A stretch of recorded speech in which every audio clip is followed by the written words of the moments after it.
L'enfant chien de Yaoundé. Cette histoire m'a été rapportée par un abonné du Cameroun, voici son témoignage. Les faits se sont déroulés en 2012, à l'Institut Gassolan d'Ekounou à Yaoundé.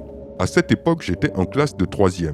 Dans ma classe d'allemand, je m'étais lié d'amitié avec un camarade de classe qui s'appelait Anatole. Chose bizarre chez Anatole, c'est que personne ne connaissait ses parents ni où il habitait. Il n'avait aucun parcours scolaire antérieur. C'était comme s'il n'avait jamais existé avant l'année 2012. La seule chose qu'on savait, c'est qu'il avait un petit frère en classe de 5e, au sein de l'Institut Gassolan d'Ekounou.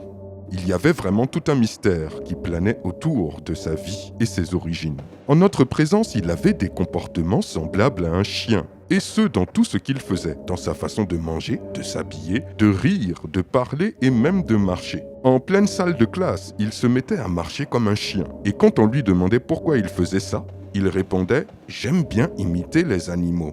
Il avait l'habitude de manger les os comme un chien. Et il refusait toujours de serrer la main de qui que ce soit. Parfois, il bavait même comme un chien et nul ne comprenait pourquoi. Mais le 12 février 2012, à midi, j'ai découvert le poteau rose. Et j'ai su pourquoi il agissait ainsi tout ce temps. Ce jour-là, je l'ai surpris et je l'ai salué en lui serrant la main droite. Et ce que j'ai ressenti était très étrange. En serrant sa main, j'ai senti ce qui paraissait être la fourrure d'un chien. Sa main se gonflait et se dégonflait au niveau de la paume et je sentis alors comme la patte d'un chien se formait au moment où sa main gonflait. Puis sa main redevenait celle d'un humain au moment où elle dégonflait. Je pouvais même sentir les os bouger.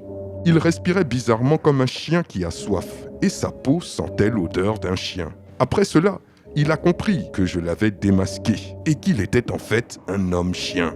Il a pris la fuite et est sorti de l'établissement. J'en ai parlé aux autres camarades, mais depuis ce jour, on ne l'a plus jamais revu, ni lui, ni son petit frère. Quelle histoire tout bonnement étonnante. Avez-vous déjà entendu parler d'histoires similaires près de chez vous? J'attends vos réponses dans les commentaires et vous dis à très bientôt pour une nouvelle vidéo. C'était Takashi J, numéro 1 sur les histoires mystiques de l'Afrique.